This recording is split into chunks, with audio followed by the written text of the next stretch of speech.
don't feel like making a video because I feel like shit. Hi guys, welcome to Educating Shani. I'm Shani and I have an eating disorder. Hi Shani. Hi. I want to put a warning on this video. If you're watching this video with your children or you don't want to hear about sex, I guess, then don't watch this video because I don't want to get comments saying that it's inappropriate what I talked about and blah blah blah. So if you're one of those people who's going to think it's incredibly inappropriate for me to talk about sex a little bit, then please turn it off and don't let your children watch this. Okay, let's get on with the video. A lot of you have been asking me why I don't have children, and it's not just you guys on YouTube, it's also people in my life, in my world where I live, especially where I live. I live in Utah, which is, you know, Mormonville. We are Mormon, we're LDS, but you guys know us as Mormon.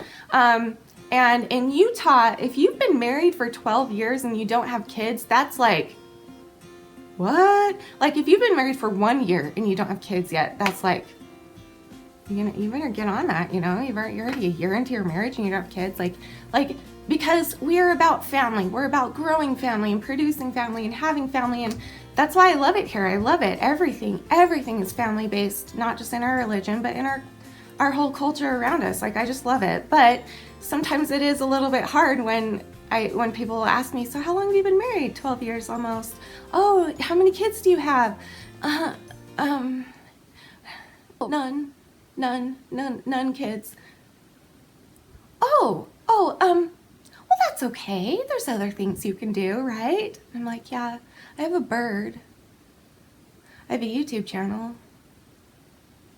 Does that count? So it's not just you guys, but a lot of you guys have been wondering as well. And so I thought I would make a list because that would make it easier for me to talk about, because this is extremely difficult for me to talk about. This is probably one of the hardest things I've ever talked to you guys about. I am shaking. I'm very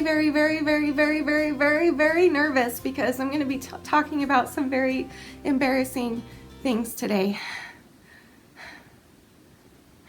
But let's just do this. So here's my list of 5 main reasons that I don't have children. Number 5, money. Now, this is something everybody says, like no one can actually really afford to have a baby, let's be real. A lot of people say that, like that's why we're not having a baby, because we can't afford it yet. But really, can you ever afford it? Unless you're like super rich and have a ton of money. Most of us can't afford it. But that doesn't mean you can't have kids, and I'm aware of that. But that's not what I'm talking about. I'm talking about the fact that I was taught very much, I guess, how the world works and how money works and things like that. Unfortunately, I did not pay attention, and I am now terrible with money.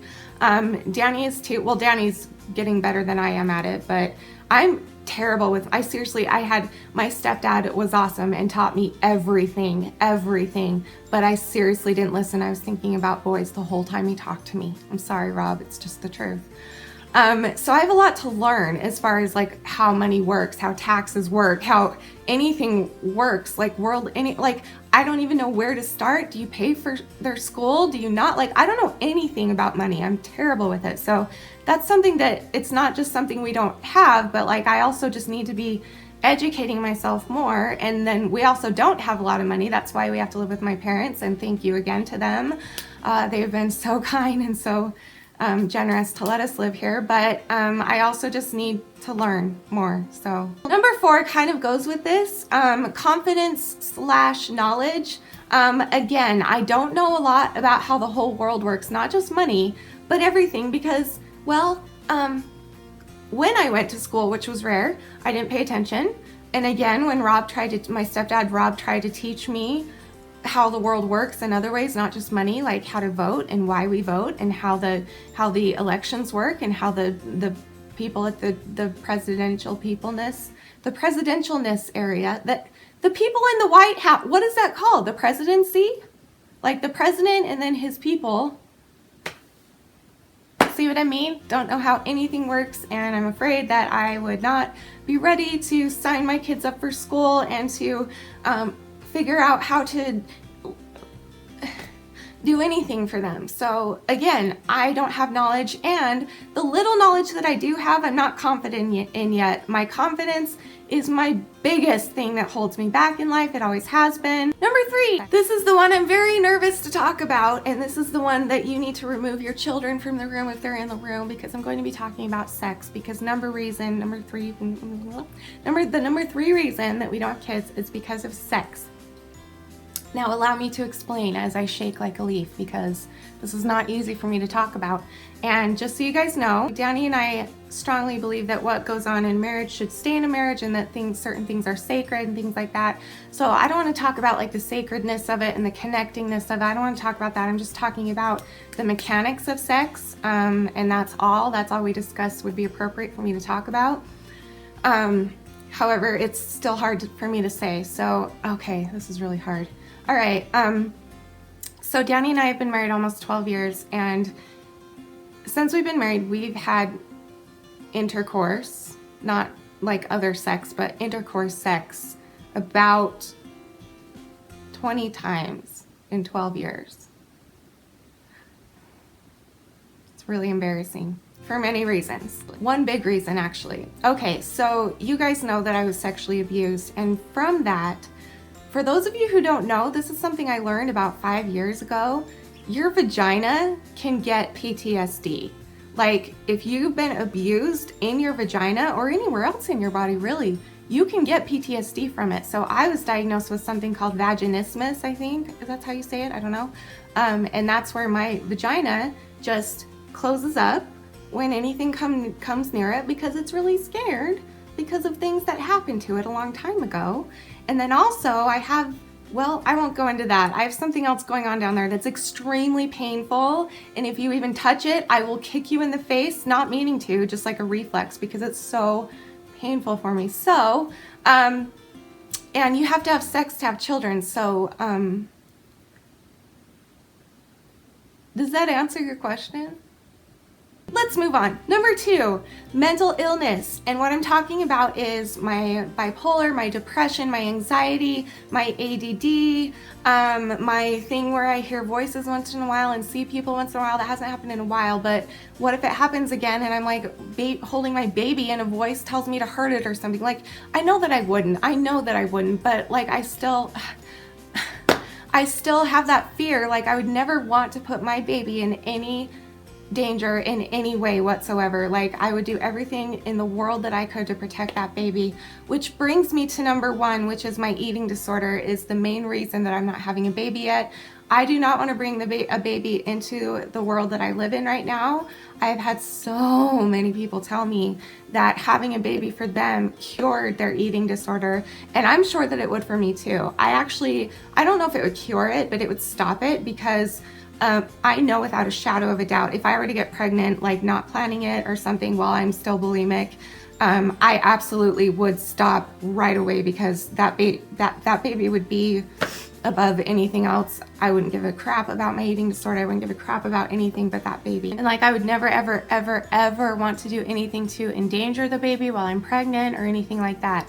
My concern is after I have the baby. I'm concerned that my eating disorder behaviors will come back, and that I will do them and turn into this person again that I am right now, that has no energy. I can't even babysit my nieces and nephews anymore. I get tired if I stand up for longer than 5 minutes at a time. I've passed out several times, and my body has given out several times. My knees will buckle, my bones will buckle, my bones hurt, my muscles hurt. I'm always tired, I'm always dizzy, I'm always blah, blah, blah, blah.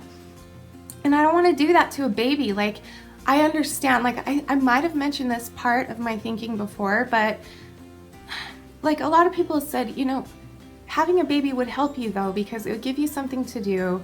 You wouldn't be so bored, and when you're bored, you tend to do your eating disorder more. Why not? You're not working, you're not doing anything. Why not binge and purge all day, Like, a lot of people have told me, you won't even have time to think about that. That baby will save your life. But my thinking is that that baby should not come into this world with a job. That baby doesn't deserve to come to earth just so that it can take care of its mother. That's not right. When I bring a baby to earth, it's going to be for the baby. It's going to be for her, for raising her and letting her have her life, or his, whatever. But I want her to have her life. I want it to be about her. I don't want it to be about me. I don't want to give her a responsibility right when she gets here. That's ridiculous. Like, that's what we as parents are supposed to do, is be parents to the baby, not be a child to the child. Like, I don't want the child to have to help me. I want to help the child. I want to raise the child. I want to be there for the child. So my eating disorder, I'm just really, really worried that if I don't get rid of it fully, that I wouldn't be able to bring a child and take care of a child once it's here. Like, I can't even take care of...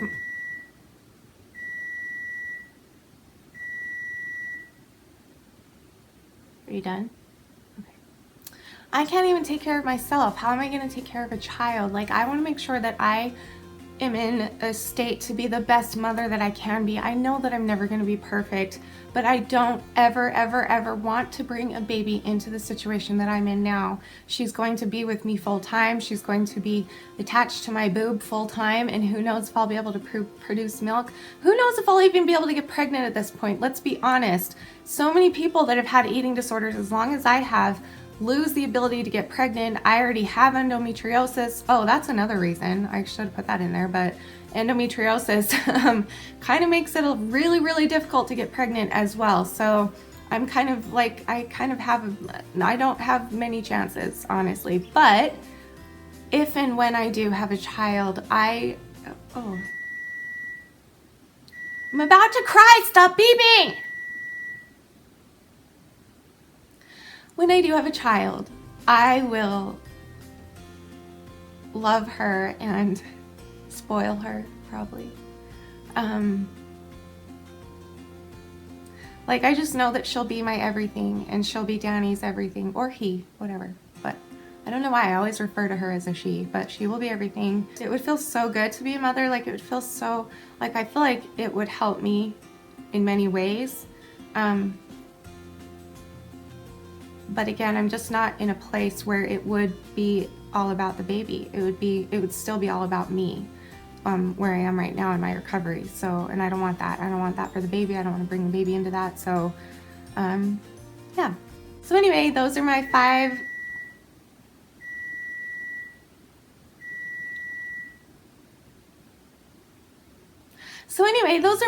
reasons that I don't have children. If you have any other questions about it, please leave it in the comments below, and I will answer. I'm still shaking, and I'll answer the ones that I can feel like I can answer. I can't guarantee that I will answer every single thing, but I told you a lot of embarrassing things today, and that's why I'm still shaking, and this is really difficult for me. So, yeah, so that's all. I will see you tomorrow for my weekly Wednesday update. And remember, as always, you are beautiful, you are worth it, and I am too. Thanks for watching.